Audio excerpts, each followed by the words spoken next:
আসসালামু আলাইকুম রহমতুল্লাহ। সুপ্রিয় শিক্ষার্থীবৃন্দ, আশা করি তোমরা সবাই ভালো আছো। এই ভিডিওটা তৈরি করছি অষ্টম শ্রেণীর শিক্ষার্থীদের জন্য। 2024 সালের অষ্টম শ্রেণীর ইংরেজি বার্ষিক পরীক্ষার নমুনা প্রশ্নপত্রের সমাধান নিয়ে আজকের ভিডিওতে আলোচনা করব। এই নমুনা প্রশ্নপত্র এনসিটিভি থেকে দেওয়া হয়েছে, যার আলোকে তোমাদের বার্ষিক পরীক্ষা অনুষ্ঠিত হবে। ঠিক আছে শিক্ষার্থীরা, এবছর বোর্ড থেকে কোনো আর প্রশ্ন দেওয়া হবে না, তোমাদের বিদ্যালয়ের শিক্ষকরাই তোমাদের পরীক্ষার প্রশ্ন তৈরি করবেন। আমরা এই নমুনা প্রশ্নপত্রের সমাধান দিচ্ছি, যাতে তোমরা বুঝতে পারো পরীক্ষার প্রশ্নগুলোর অ্যান্সার কীভাবে করতে হবে। আজকে আমরা দেবো 5 নাম্বার পর্ব।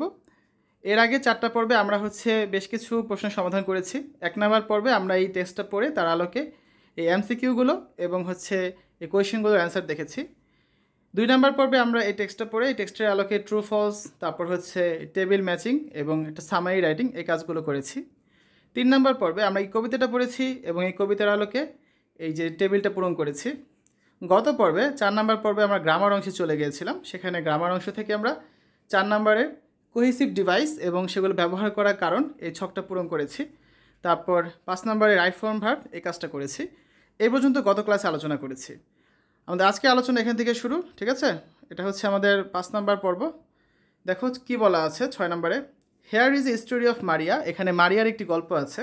দেয়ার আর সাম গ্যাপস ইন দ্য স্টোরি। তো এই গল্পে কিছু খালি ঘর বা ফাঁকা স্থান রয়েছে। Now fill in the blanks with appropriate non finite verbs. এখন নন ফাইনাইট ভার্বস দ্বারা তোমাদের এই গ্যাপগুলো পূরণ করতে হবে। নন ফাইনাইট ভার্বস বলতে কী বোঝানো হচ্ছে? জিরান্ড, পার্টিসিপলস অ্যান্ড ইনফিনিটিভ, এগুলো দ্বারা।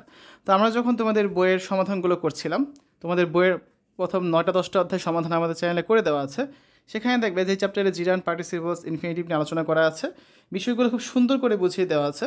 যারা বিষয়গুলো কম বুঝো তারা প্লেলিস্ট থেকে সেই ভিডিওগুলো দেখে নিতে পারবে। প্রতিটা পেজ বাই পেজ ভিডিও সেখানে দেওয়া আছে। ঠিক আছে, চলো এখানে প্রথমে আমাদের খালি ঘর রয়েছে।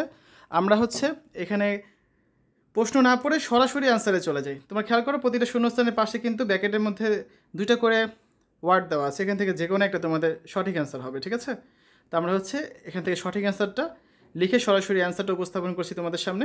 এই যে অ্যান্সার এবং বাংলা অর্থ সহ বুঝিয়ে দেব। Maria was determined to finish her project before the deadline. তাহলে প্রথমটা অ্যান্সার কী হবে? To finish. মারিয়া সময়সীমার শেষ হওয়ার আগেই তার প্রকল্প শেষ করতে স্থির হয়ে গেল। শি নিউ দ্যাট ম্যানেজিং, পরেরটা অ্যান্সার কি? ম্যানেজিং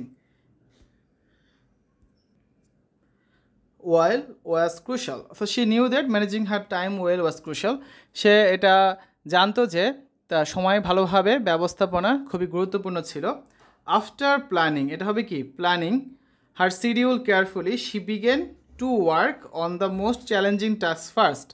অর্থাৎ পরিকল্পনা করার পরে সময়সূচি সে সাবধানে শুরু করলো, কারণ সে জানতো যেটা সবচেয়ে একটা গুরুত্বপূর্ণ বা চ্যালেঞ্জিং কাজ। ঠিক আছে, তারপর while completing the initial stages Maria realized she needed some help. তো যখন সে প্রাথমিক পর্যায়ে সম্পূর্ণ করলো, মারিয়া বুঝতে পেরেছিল যে তার সময় প্রয়োজন, তার কিছু সাহায্য প্রয়োজন। She called her friend Sujan asking for advice. সে তার বন্ধু সুজনকে অ্যাডভাইস মানে পরামর্শের জন্য ডাকলো। Sujan suggested to break the project into smaller more manageable parts. তো সুজন তাকে এই পরামর্শ দিল, যে প্রস্তাব দিল যে তুমি প্রকল্পটিকে ছোটো ছোটো করে ভেঙে তারপর পরিচালনার জন্য ভাগ করো। ঠিক আছে, তারপর পরের পৃষ্ঠা যাই। মারিয়া found this advice helpful and decided to follow ইট। তো মারিয়া তার এই পরামর্শটিকে সহায়ক বলে মনে করেছিল এবং সে সিদ্ধান্ত নিয়েছিল যে সে এটা অনুসরণ করবে। অ্যাজ শি কন্টিনিউড ওয়ার্কিং, সে কাজ করতে অব্যাহত ছিল। শি ফেল্ট মোর কনফিডেন্ট, সে আরও বেশি আত্মবিশ্বাস বোধ করত। By the end of the day she was able to see significant progress which motivated her to keep going.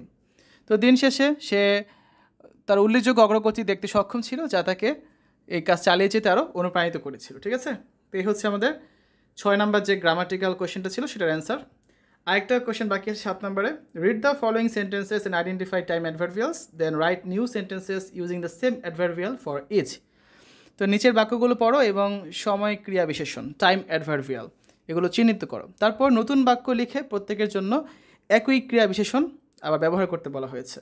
তো প্রথম কাজ এখান থেকে আমাদের টাইম অ্যাডভার্বিয়ালসটা বের করা। ঠিক আছে, তা আমরা এটা এখানে লিখে সহজে বের করি। দেখো, yesterday এটাই হচ্ছে term adverbial. yesterday Rafiq went to the market in the morning to buy fresh vegetables। গতকাল সকালে রফিক বাজারে গিয়েছিল তাজা তরি তরকারি বা শাকসবজি কিনতে। every Friday এটা আরেকটা time adverbial. he visits the market early to avoid the crowds। প্রতি শুক্রবার সে ভিড় এড়াতে তাড়াতাড়ি বা দ্রুত বাজার পরিদর্শন করতে যায়। লাস্ট উইক এটা আরেকটা time adverbial. he could not go because of the heavy rain। তো গত সপ্তাহে সে ভারী বৃষ্টির কারণে যেতে পারেনি, but he made sure to go this week. তবে সে এই সপ্তাহে যাওয়া নিশ্চিত করেছে। তো দিস উইক এটাও টাইম অ্যাডভার্বিয়াল, ঠিক আছে, যারা দিতে পারো। 4টা হয়ে গেল। লেটার দ্যাট ডে এটাও টাইম অ্যাডভার্বিয়াল, 5টা হয়ে গেল। যে তো সেদিন পরে he prepared a special dinner for his family. সে তার পরিবারের জন্য একটা বিশেষ ডিনার তৈরি করেছিল। নেক্সট উইকেন্ড এটাও টাইম অ্যাডভার্বিয়াল, 6টা দেখলাম। The plan to visit his grand parents in the village. তো পরের সপ্তাহান্তে তারা গ্রামে তার দাদা দাদির কাছে দেখা করার পরিকল্পনা করে। এই 6টা থেকে আমরা এখানে 5টা উপস্থাপন করছি, তোমরা চাইলে যে কোনো 5টা উপস্থাপন করতে পারো। তো প্রথমে টাইম অ্যাডভার্বিয়ালসগুলো দেখবো, তারপর হচ্ছে এটা দ্বারা নতুন একটা বাক্য আমরা রচনা করবো, ঠিক আছে। নাম্বার 1 yesterday মানে গতকাল। তো বাক্যটা কী হবে? yesterday ছোয়া baked cookies for her neighbours. তো গতকাল ছোয়া তার প্রতিবেশীদের জন্য হচ্ছে কুকারিস তৈরি করেছিল। তারপর 2 নম্বরে কী আছে? এভরি ফ্রাইডে মানে প্রতি শুক্রবার। এটা দিয়ে আমরা কী বাক্য রচনা করতে পারি? Every Friday Shimu goes to the market with his family. তো প্রতি শুক্রবার শিমু তার পরিবারের সাথে মার্কেটে যায় বা বাজারে যায়। 3 নম্বরে আমরা বলতে পারি লাস্ট উইক। এটা একটা টাইম অ্যাডভার্বিয়াল মানে গত সপ্তাহে বা শেষ সপ্তাহে। Samia finished her project last week. Samia তার প্রজেক্টটা গত সপ্তাহে বা শেষ সপ্তাহে শেষ করেছে। নাম্বার 4 লেটার দ্যাট ডে মানে সেদিন পরে। Letter that day Anika joint her friends for a picnic. তো সেদিন পরে আনিকা তার বন্ধুদের সাথে পিকনিকে জয়েন করেছিল বা অংশগ্রহণ করেছিল। নাম্বার 5 নেক্সট উইকেন্ড পরের সপ্তাহান্তে। তো নেক্সট উইকেন্ড জান্নাত plan to visit her village. পরের সপ্তাহান্তে জান্নাত তার গ্রামে যাওয়ার পরিকল্পনা করেছে। এভাবে হচ্ছে আমরা টাইম অ্যাডভার্বিয়ালগুলো খুঁজে বের করেছি এবং সেগুলো দ্বারা মেক সেন্টেন্স করেছি। তোমরা চাইলে অন্য সেন্টেন্স এখানে মেক করতে পারো। আমাদের গ্রামার অংশ কিন্তু শেষ। আমরা আগামী ক্লাসে অর্থাৎ 6 নম্বর পর্বে রাইটিং অংশে চলে যাব। এখানে যে কাজগুলো আছে এগুলোর সমাধান আমরা করে দিব, ঠিক আছে। যেমন এখানে দেখো কী বলা আছে, এটা সিভি লিখতে বলা হয়েছে। তারপর 9 নম্বরে হচ্ছে এখানে স্টোরির টপিকটা আমাদের হচ্ছে যাচাই করে সেটা অনুযায়ী কাজ করতে বলা হয়েছে, এটা প্যারাগ্রাফ লিখতে হবে। তারপর 10 নম্বরে হচ্ছে আমাদের একটা লেটার বা অ্যাপ্লিকেশন লিখতে বলা হয়েছে। তো এইগুলো হচ্ছে আমরা কাজগুলো করে দিব পরের পর্বগুলোতে। শিক্ষার্থীরা, এতক্ষণ আলোচনা করেছি 8ম শ্রেণীর ইংরেজি বার্ষিক পরীক্ষার নমুনা প্রশ্নপত্রের সমাধান নিয়ে। এটা ছিল 5 নম্বর পর্ব। আমরা হচ্ছে এই নমুনা প্রশ্নপত্রের সমাধান শেষ হয়ে গেলে তোমাদের যে সিলেবাসে চ্যাপ্টারগুলো রয়েছে প্রতিটা চ্যাপ্টার থেকে কিছু নমুনা প্রশ্নপত্র সাজেশন আকারে তোমাদের দিয়ে দিব, যার মাধ্যমে তোমরা পরীক্ষার জন্য সর্বোচ্চ প্রিপারেশন নিতে পারবে, ঠিক আছে। আশা করি আজকের ভিডিওটা তোমাদের কাছে ভালো লেগেছে। পরবর্তী ভিডিওগুলো দেখার আমন্ত্রণ জানিয়ে আজ এখানে বিদায় নিচ্ছি। আল্লাহ হাফেজ।